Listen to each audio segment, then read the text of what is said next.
This podcast is intended for mature audiences and is not considered appropriate for enjoyment in the workplace. However, as bad as this podcast is, we will take anyone we can get, including those who are hard of hearing. Stop turning that damn dial. We found him. This show is dedicated to the 750,000 fans and listeners spanning from the islands of Hawaii to the trailer parks of North Carolina and over to the whorehouses scattered throughout Europe. Zip it. I wasn't finished. Of other shows and podcasts. Not my problem, people. You wanted an intellectual show that worked the brain like mental Viagra, getting old gracefully, and having a sex life like a rock star? Well, then keep your fingers crossed, because you're now listening to Alan Wooford on Diary of a Bald Man. This follically challenged air thief and borderline coffeeholic will educate and inform you about non-penetrating, UFO abductions, developing the perfect chicken and dumplings, and how to live life at the speed of dark. Makes you wish you were hard of hearing, doesn't it? And here he is, with a voice that has you yearning to hear nails being dragged across a chalkboard. Alan Wooford.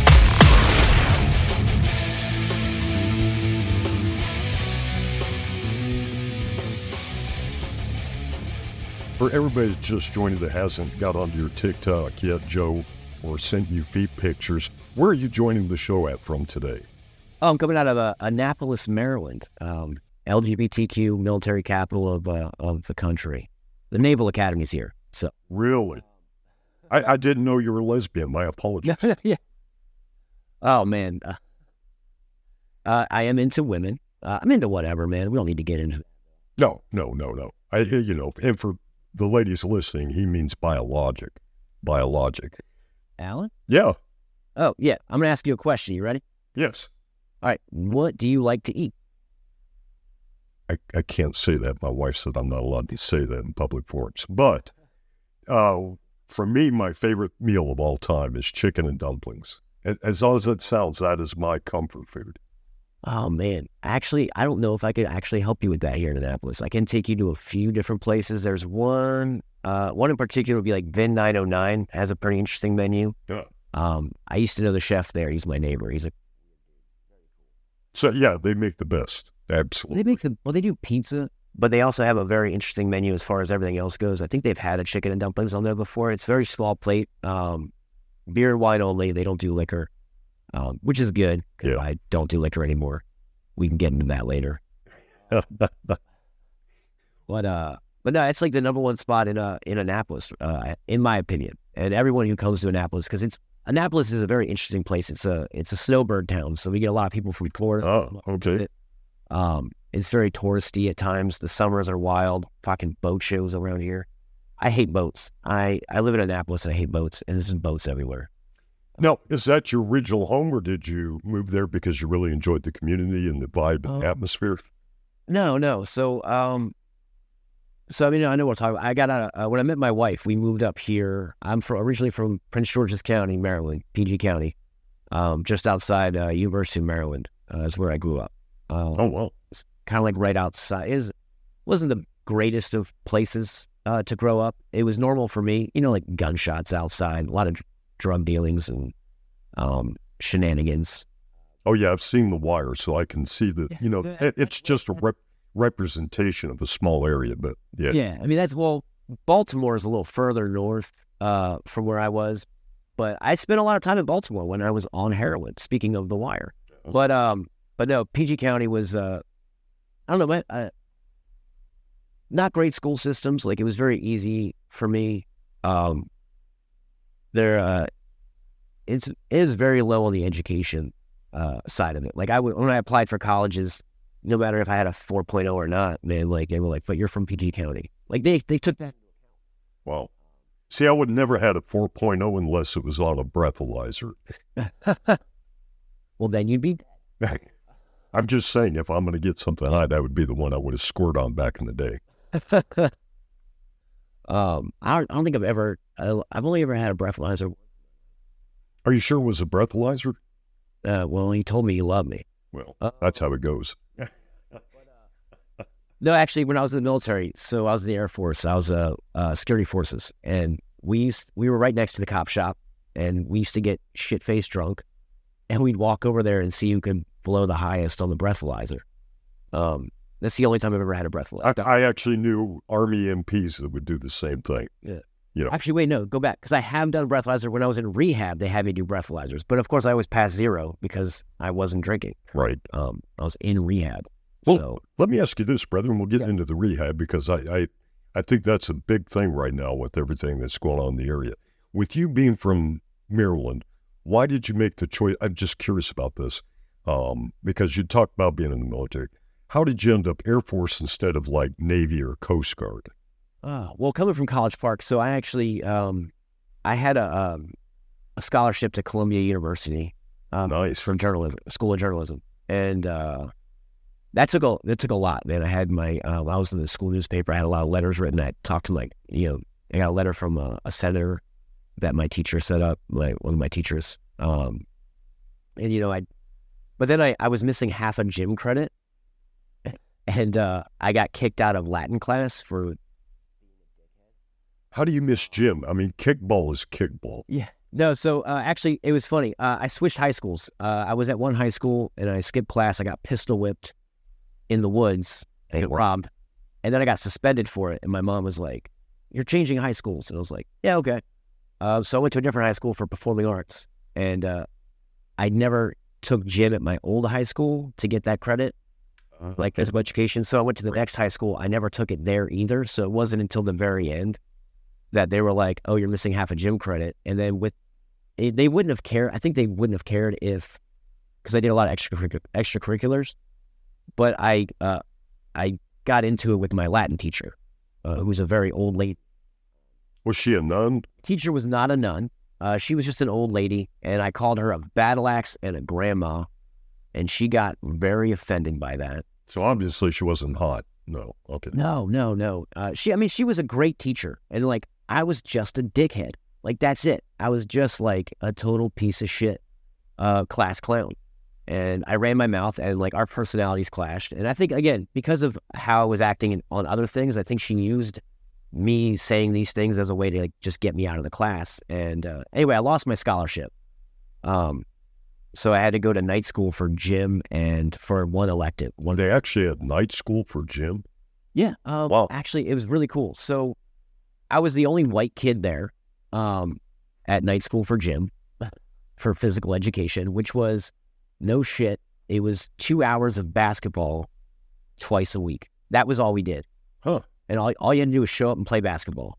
And I had no idea how to play basketball. I was terrible at it. And these guys, man, I was always intimidated by basketball because it was like such a competitive sport, and like a lot of people I know were really good at it, and I just was not. But these guys like taught me how to play basketball. Well, what about today? Do you still play? Oh, hell no, man. I don't do sports. It's ridiculous. Okay. Sounds like work. I might play cornhole every once in a while. I prefer horseshoes. I call cornhole pussy horseshoes. Yeah, I think that's it. Like if I'm somewhere and there's cornhole, somebody will suck me into it. That's about the only. I could see that as a lead going into the Air Force instead of like the Navy or something like that.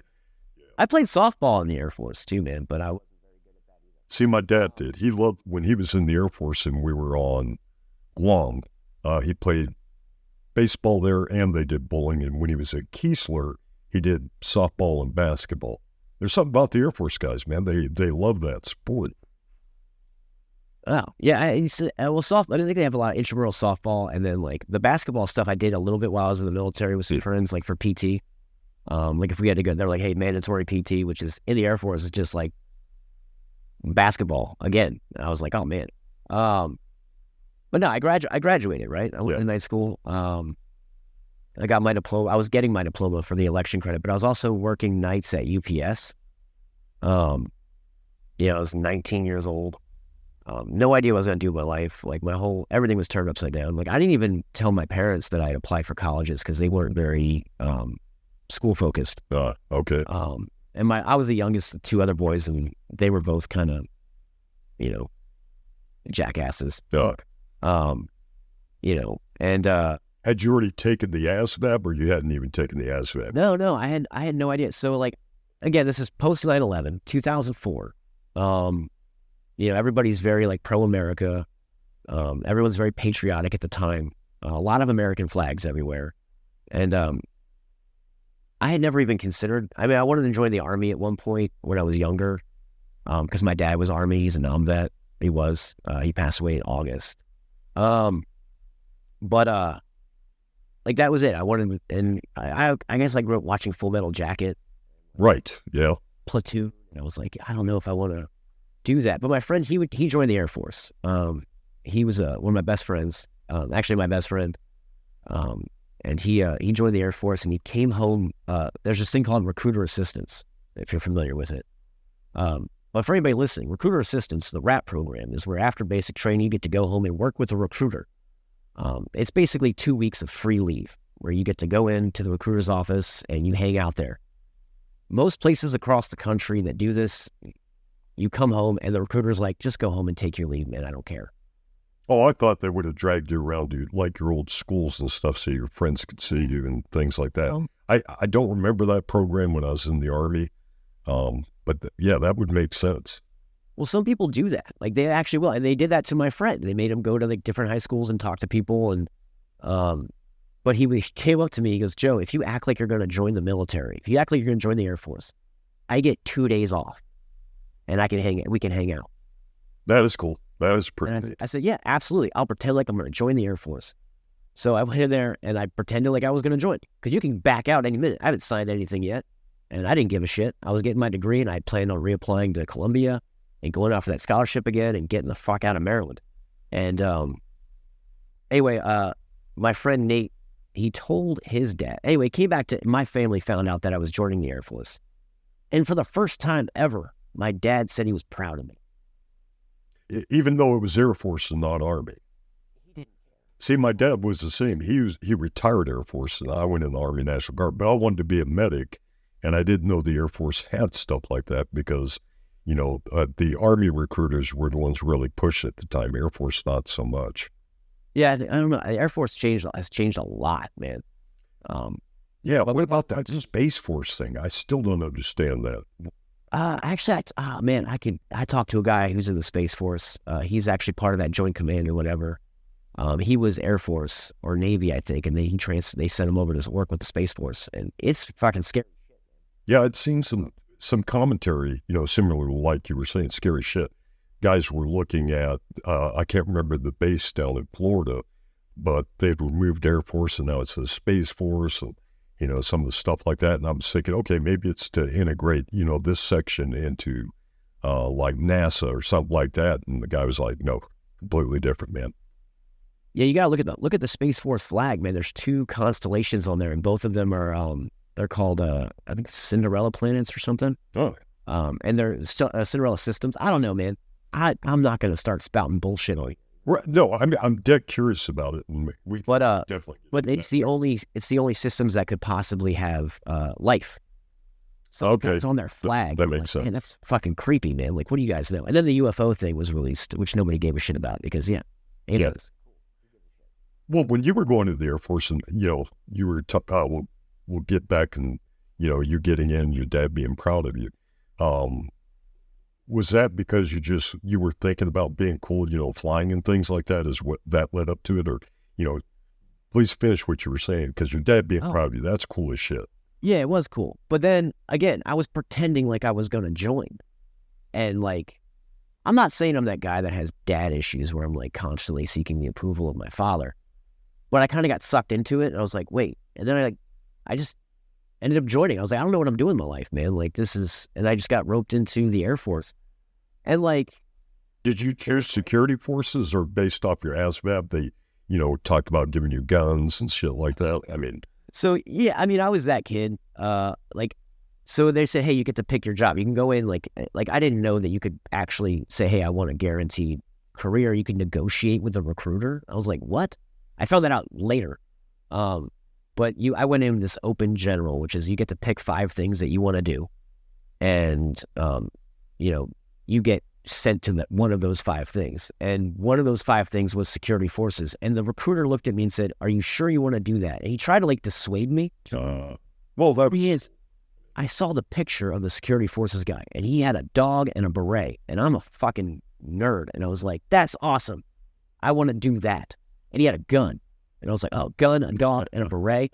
He was a Raven. He was a Raven. Yeah, he was a Raven. Yeah.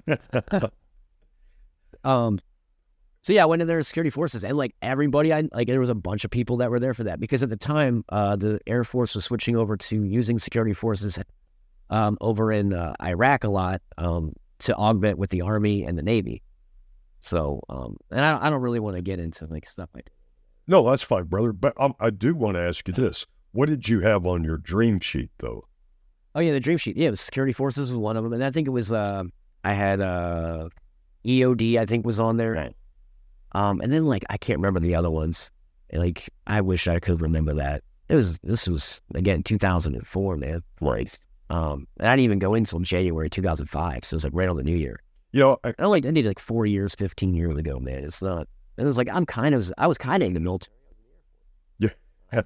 What's funny is I dealt so much. I mean, after my time in the Army, before coming to Tennessee and doing safety and stuff, and I was working government contracts. I worked for the Air Force on Wake Island and on Shemya Island, and it was interesting, you know, how many Air Force guys, especially CE, the firefighters and construction, would continue to do that, you know, and they'd have Red Horse and they'd have all this other stuff. I thought, man, that's cool as shit.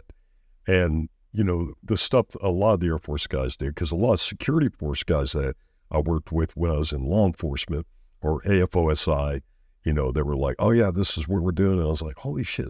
Yeah. I didn't even know the Air Force had organizations like that with Inside, you know.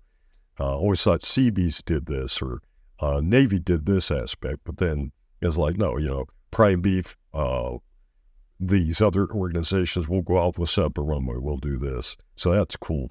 So if you thought about all the locations you've been to, what was, whether it was TDY or whatever, what was your favorite location? Where did you think was the best, you know, base that you were at? Oh man, I loved Okinawa, dude. Like that was my first station. So right out of base, like, I was in tech school, and like a couple of us got recruited for Yankee White, which is working president. Right. Yeah. So like it was like me and like 3 other people, like y'all around me applied for it. Like they came down, they did a whole thing of like, "Hey, this is where you want to go." And I was like, you know, I don't want to do that, man, because that's back at Andrews Air Force Base, which is like fucking 20 minutes from my house growing up. And I was trying to get away from my family. Oh. God, I can't imagine the PRP and everything you had to go for that. I did that in Barksdale when I did nukes. Oh, did you? Okay. Oh, God, okay. Yeah, dude, that was... But I ended up I had orders to Japan. I was like, I'm not turning that down. It's like that's like my place I've always wanted to go. And like Okinawa is amazing. And it's great if you're not in the military. But at the time we got there was like a curfew, and like, I think that's when like my alcoholism started kicking in. Like I never really drank or did any drugs or anything before the military. I drank sometimes, but like I always looked forward to drinking when I was growing up, like 16, 17. I had my yeah. I had to be like, with my dad, I was like 7 or 8 years old. Like we would eat crabs and drink beer. Like, and like, I mean, I would get like half a glass of beer. Right.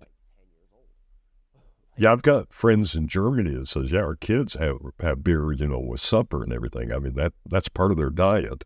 Yeah, it puts them to sleep. But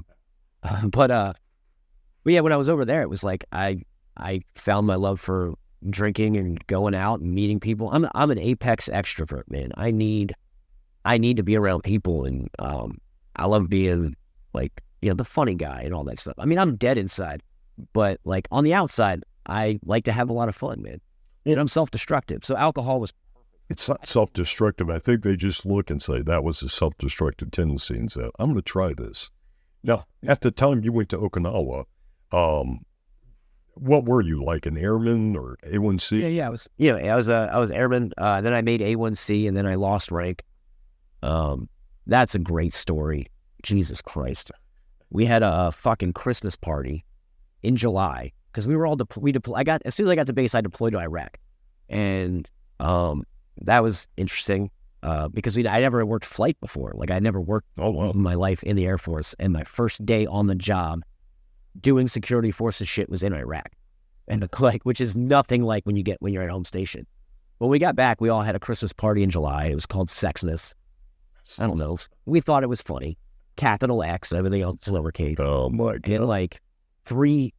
And like three flights of security forces members showed up. Everybody was there. Back office was there. Like officers were there. It was a wild time. It was underage drinking, and like, you know, it got turned into a mess. And then we all went out downtown, which was a big mistake. And like, I was talking to this girl, and I was like, again, 19 years old or 20 years old, and talking to this girl, and turns out she's like underage and she's drunk. And so I get her. Yeah, it's Asia. Yeah. Yeah. Well, she was American. She was a dependent. Oh, okay. Of some fucking general. But we get her a cab, and then this thing called courtesy patrol. All these guys walk up with us in blues, like in their fucking dress blues, and they're going around making sure everybody's, you know, where they need to be and who they are, and they're trying to catch us up on, like, you know, not breaking curfew. And you don't have to legally answer them if you're not in uniform. You can just be like, I'm not in the military, and then run away down a dark alley. You could have gotten away with all kinds of shit. But me being high-speed drunk Joe, I walk up to them and I'm like, hey guys, these girls are underage drinking, and we're getting them into a cab, and I'm drunk as fuck, which is not a great thing. And they were all cool with it. They were like, yeah, get your ass back on base, man. You have like 10 minutes or 15 minutes to get back on base. And we were like, yeah, we're going now. But we didn't. We went back to where we had this party, which was off base. And anyway, these other guys, their names came up. It turned into a whole thing, and there was like all these goddamn reports, and then some Marines and a fight, and like basically I ended up like, I'd hate to see the hot sheet on that. oh God, man. I got called, my commander, a full bird colonel, screaming at me, right? Called me a criminal mastermind and a ringleader because of all these fucking reports. Like, we had to file, like, you had to take statements from everybody. And like, me and my friend and like a couple other people, all the statements were pretty much exactly the same. Oh, sweet. Okay. Yeah, the two underage kids that were drinking, airmen, they were honest. Like they did. They were in integrity first. Yeah. Yeah, I got slammed, man. Actually, I had just put on E3, so A1C. I had just had it on long enough. I didn't even have it on my fucking blues. I had to go see the commander. I had to take my blues, get A1C, put on my blues to go see the commander for him to tell me to take them off. I was like, fuck, man. And then I had to work extra duty. I got hit pretty hard, man. Because I was the criminal mastermind. Damn that UCMJ. Fucking Article 15. Everyone's like, why didn't you get a lawyer? And I was like, I didn't know I could do that, man. I'm fucking 20 years. I'm dumb. 20 years old. My brain isn't even fucking fully developed yet, man. You guys are fucking me over. I bet you were glad to PCS out of there. No. I mean, yeah, kind of. And then I went to Barksdale Air Force Base in 2007 during the whole nuke crisis when they like found a fucking nuclear weapon sitting on the flight line. So I didn't even work flight yet there. And like, shit's going down. I'm just bad luck. That's bullshit, dude. It's just you attract things are like, that's not normal. How did you? Also, I'm not gonna lie, Alan. I was the worst airman ever. I was not like George Carlin. I'd love talking about him. He was a shitty airman. Yeah, he was a great veteran too. I mean, look at him. Johnny Cash hated being in the Air Force. I mean, look how many people were served in. It's like, man, Johnny Cash was adamant about, I hated that fucking thing. I hated being over here. But yeah, George Carlin, God bless him. I wish he was still alive. I'd love to see the two of you fucking going on the podcast. Did you see that video I posted about him? No, I missed that. How long ago was it? It was not too long ago. I was doing this whole thing on celebrities. Oh, no, I did see that. I'm sorry, Joe, I did. Yeah, you just started that thing about veterans and benefits and stuff like that. Yeah. So George Carlin was stationed at Barksdale Air Force Base, and he was called an unproductive airman. He was a radio technician, or a radar technician. So was Morgan Freeman. Bob Ross was in the Air Force. Yeah, Bob Ross, the painter. So if you guys don't know, he had the kinky hair. He would paint it all the time. Now his son's doing it. Yeah, and actually, it's funny. Bob Ross was he was a training instructor, MTI, in Alaska, and his job was like yelling at people. And he said he hated it so much. He found his love for painting, and he just wanted to live a more calm life and be nicer to people. Yeah, I could imagine him doing MTI and then coming in. It's like, okay, let's take a little bit of this and put that tree in the back. Well, speaking of that, Joe, I mean, you're talking about people that I grew up with, seeing on TV, stuff like that. Do you have an artistic side yourself? Do you have a hobby, that you picked up during your time in the military, or something you found that you enjoy doing? I mean, other than, a lot of people say, oh, I love shooting and stuff. And I was like, well, yeah, because you were security forces. I fucking hate shooting, man. Like, the military sucked all the fun out of it. Like going to the range, I'm like, that's a fucking job, man. It's on my day off. I have to go fire a fucking weapon. God damn it. I gotta clean it. But no, I as I went to school again. I was a journalist. I liked writing. I used to write a lot of nonfiction, short story, short bios on people. And when I was in Louisiana, I wrote for a magazine down there. I basically got to go hang out with like local bands and like club openings, and I would just gonzo journalism, man, like write about my shenanigans, me getting fucked up and doing stupid shit. But I was writing under a pseudonym. I also started drawing a cartoon back there, but I really kind of got into comedy and started doing some stand-up. See, I could see you doing that. I mean, and again, for everybody listening, if you go on TikTok, look up Just Joe, and the facial expressions, everything. I mean, your timing is just fucking impeccable. Then the subtitles come in. It's like, this is what he really wants to say. But, for the hearing impaired and the old fuckers like Alan, I mean, I could see you doing that. Or a radio show. Or like me, get a podcast. But do video, put them on and say, okay, if we were to polygraph you right now, what are you going to lie about first? Let's get it out of the way. Yeah, I thought about doing a podcast for a while too, man. But the thing is, if you actually go through my TikTok and you go to the very bottom, I started getting on TikTok for two reasons. One was my son, my 16-year-old son, who I was estranged from. He was on TikTok, and when he came back in my life, I got on the app to kind of connect with him when he was like 13. Hey, brother, I understand. I didn't meet my oldest son. He's in his 30s now, until he was 17. That's why I was curious about yours, because I didn't even know Cameron was around, and I was working in Alaska, and some events happened. It's like, I got a what? Yeah, it's a fucking mind blower, man. Yeah. I mean, I knew Patrick was around. I knew my son was around. I was stationed in Japan again. I was seeing this girl. She got pregnant. I had orders to PCS already in play when she found out, so I couldn't get those orders changed. I PCS'd. She married somebody else. My son was born. And then they got divorced, and then she married another guy at another base. And I was also at the time, in full in on heroin. So I just didn't give a shit about anything. Then she went into a coma, and he came back in my life. No, let's step back on that for a second, brother, because same thing with my son, the wife got pregnant, she ended up with somebody else, and you had to come back from struggling with the heroin. Now, was that due to an injury? Was it due to, someone said, oh, you hurt your foot, take this, and you got hooked? How did that come about? Well, like I was saying, when I was in Japan, I fell in love with alcohol, but also what I fell in love with was Percocet.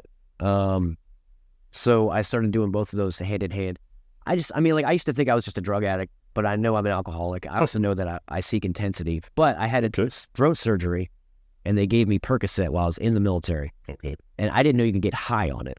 I didn't know that was a thing. Right. I thought it was just a painkiller. I didn't know, and then I started seeking that intensity, over and over. And then when I got out of the service, I was on a bunch of anti-anxiety meds, all kinds of stuff. And my brother happened to be also a heroin addict. So I kind of fell into it with him too. So I discovered heroin.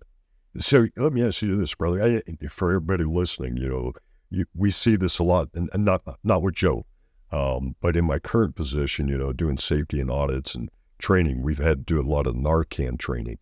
And a lot of the companies we're doing this have veterans, and most of them had, TBIs or other injuries related to what they did in the service. And, they're not seeing a lot of support from the VA in reducing it. It's like, hey, just take your medicine, stay calm, get in this job. And I'm not saying that's true of everybody. But, Joe, do you think that, because, it goes on outside the military, too, people just happen to get onto it. Do you think it was harder for you to, as you were going through the rehab, to get off of this? Was it helping you deal with like PTS or any of these type things, or was it just the good feeling of, like you said, pain relief? No, I mean, it was more than that. So, I don't know if I can be brutally honest here. So first of all, I mean, I don't like to talk about my service too much because I sound like a fucking idiot when I say I'm an Air Force combat vet. Like I mean, in my opinion, I'm like, man, I can't imagine what other people think, because like when people thank me for my service and I'm like, yeah, cool. And they go, what branch? And I'm like, the Air Force. And then they just like, it's like you met the worst Avenger. Like, wow. Like, oh, you're Hawkeye. Never mind. Hey, dude, you didn't say Space Force, and they're like, yeah. Well, now they're here, but I mean, I think they're still part of the Air Force, I believe. I don't know. Anyway, no. So getting off of it, it did a lot of things for me. One was I thought I got rid of this imaginary pain I had. I had low back issues, as I thought. I mean, like I got messed up a little bit over there, and I was on painkillers for that. But again, I wasn't like hooked on them. Was that from basketball? No. It was a Humvee incident, but doesn't matter. Anyway, I was injured. I was on painkillers, and then I got out. Heroin was better because I got cut off from the VA on my meds, and I just started going right to street drugs. So I was getting Percocets on the street, which eventually turns out, which is the same story for every veteran I've ever met. Absolutely. No, absolutely true. Absolutely true. I've been in and out of like in rehabs over and over again. And we see it out in the civilian world too. It's like, it's painkillers to heroin because it's cheaper and it's more accessible. And now it's laced with fentanyl. So it's like fucking roulette. And I was on methadone for a bit too. And I'm methadone, again, I'm not a huge fan of for multiple reasons. Personally, I know some people need that stuff. And I'm actually in school for addictions counseling. I don't know if you know that either. No, brother, I'm glad to hear that. And that's something I've always wanted to do, is just help people, especially people in the same situation I had. Yeah, you've been there. Veterans. Yeah, exactly. I think that's who can help the most. But, well, yeah, you're not condescending saying, well, you need to do this for this reason. You could say, you know what, I was at such a low point, I was giving hand jobs to dogs, in the VA clinic or some shit. I don't know. I'm sorry, please go. If I'm being honest, when I was full flight of my addiction, and I did a lot of things for drugs. Hey, a lot do, brother. I mean, you're in that circumstance, Yeah, and and like that's the thing, man, is like you can't marinate in the past, right? You can't pre-live and relive, and you got to stay more present, because every day is a gift. See, there's that optimism again. Yeah, I mean, dude, sarcastic optimism. Hey, no, you've had some serious shit that you went through, and I'm not going to tell everything, guys. Go on Joe's TikTok. You have to see it, and Joe can give you the full thing. But dude, getting with your son, reestablishing a relationship, coming out from a severe injury, having to do basketball at night, all these there's a lot of different stresses out there people don't even think about. And it's like, oh no, this is common. This is common. That's why it's common. That shit happens to you constantly, and at some point it can be a break. And, Joe, the fact I did not know you were going through that counseling training. That's great. And with your amazing talent at presenting stuff and that no bullshit attitude, because you're not going to sugarcoat it. You're going to say you're fucking dying by doing this shit. I think you'll be a huge success, and I'll definitely want to get a pair of your signed underwear, because I want that DNA. But I think drugs are a suicide installment plan, man. Like there's no other option. Like, and we're getting close to the end of the show, guys. But Joe, what was the catalyst that got you into rehab and to succeed to where you have now? So my wife. I mean, I tried to off myself a few times. We all get sad, and for heroin, I overdosed, and then I was lying. My wife was really there for me, man. Like by the time we were dating, she didn't have to, and I checked back into the VA, Martinsburg, West Virginia, and I don't know, man. Like it took me I was inpatient for 9 months. That's a long time. Yeah, I did. It was because heroin. I found out that heroin and alcohol are not my problem. I'm the problem. And like I seek intensity. So whether it be gambling or sex or whatever, that's what I'm addicted to. I'm addicted to the intensity of it, and I learned a lot of that. And like that's what keeps me clean. Like in the last 9 months since I stopped drinking alcohol, because alcohol was used as a replacement. My son came back into my life really. My dad died. My mom has cancer. I'm working, like all kinds of shit is going on, like just one thing after the other. And no matter what happened, I still haven't drank, man. Because it's not an option anymore. It's not something I want to do. I know where this is going to go. And when I quit drinking alcohol, that was like, again, tried to kill myself, ended up in a psych ward. Some dude tried to fucking kill me in there. I don't know, man, like I'm tired, man. I was tired of it. And the heroin thing, again, that really wasn't my problem. You're just lost and you don't know what you're doing, and it's finding direction. And for me, that direction is helping people and making people laugh. You do. That is such a fucking hard on for it, dude. It's all right. So it's symbiotic, right? Like it's not like I do it out of fucking altruism. I do, but I also get something out of it too, because it's all attention seeking behavior.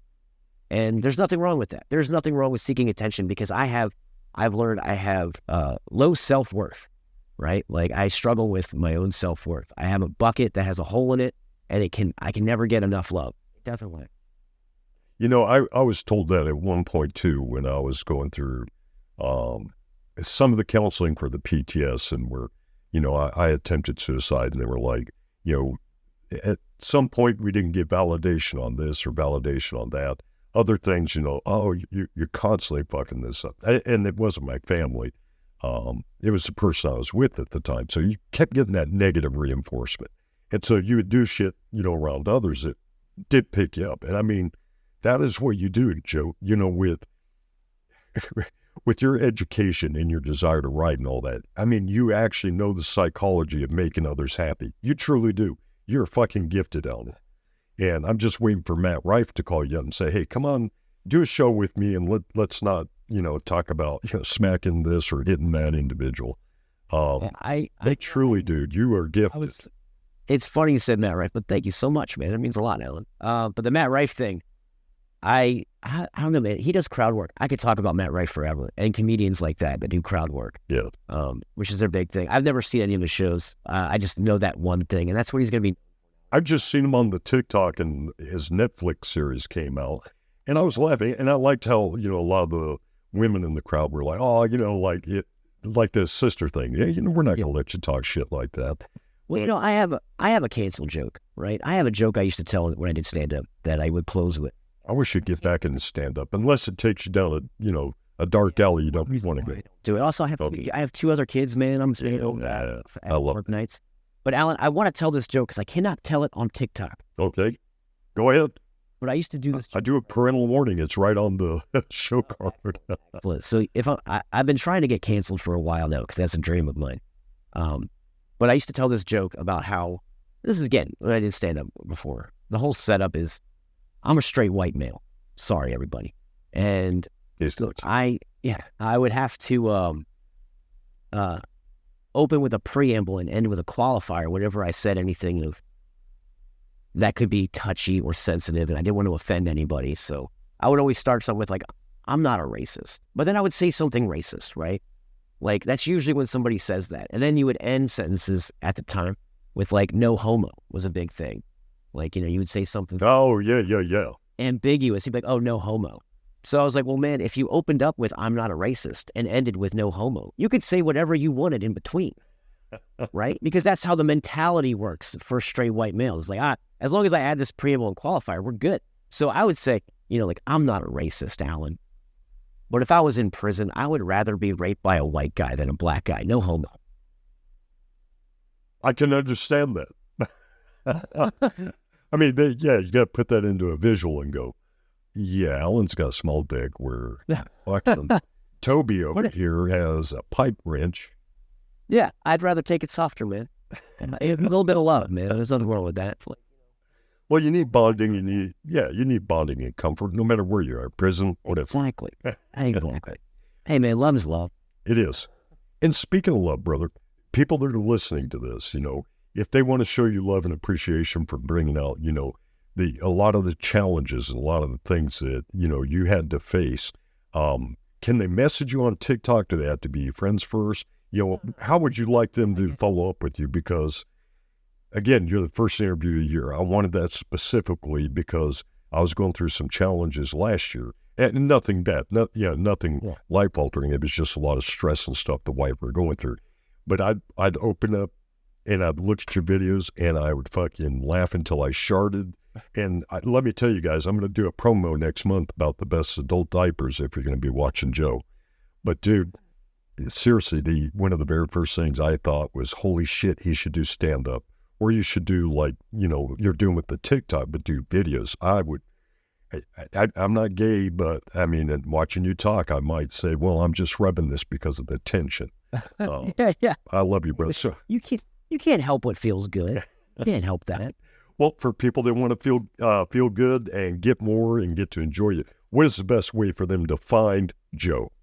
So I'm on TikTok, obviously. I'm not really much on Instagram, but you can follow me that way. But yeah, anybody can message me on TikTok. It just gets filtered, and I go through those. It'll let me know that I have filtered messages.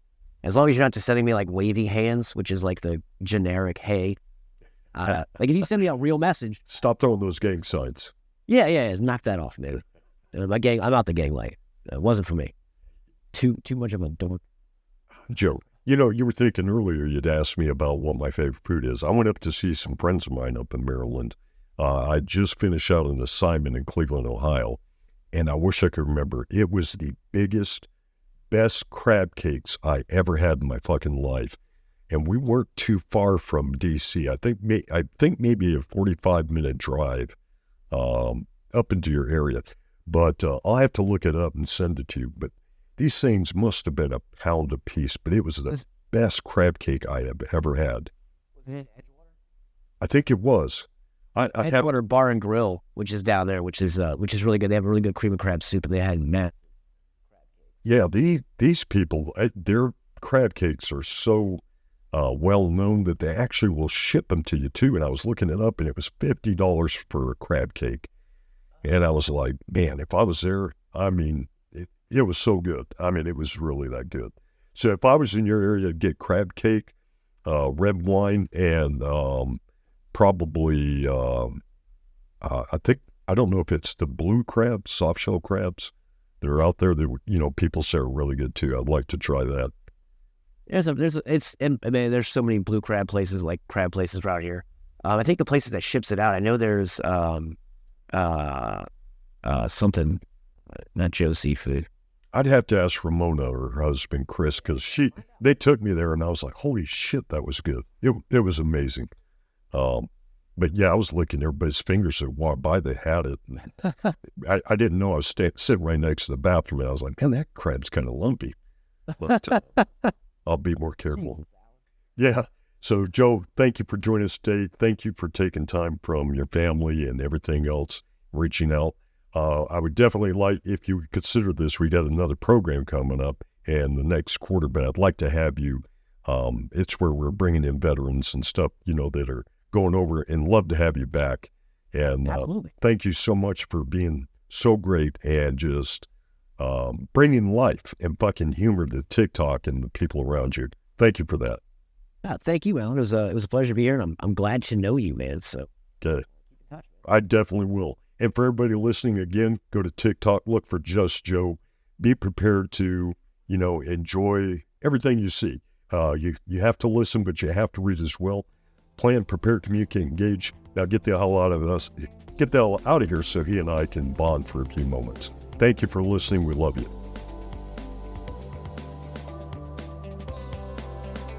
You have been listening to Diary of a Bald Man. Alan Wofford has left the building.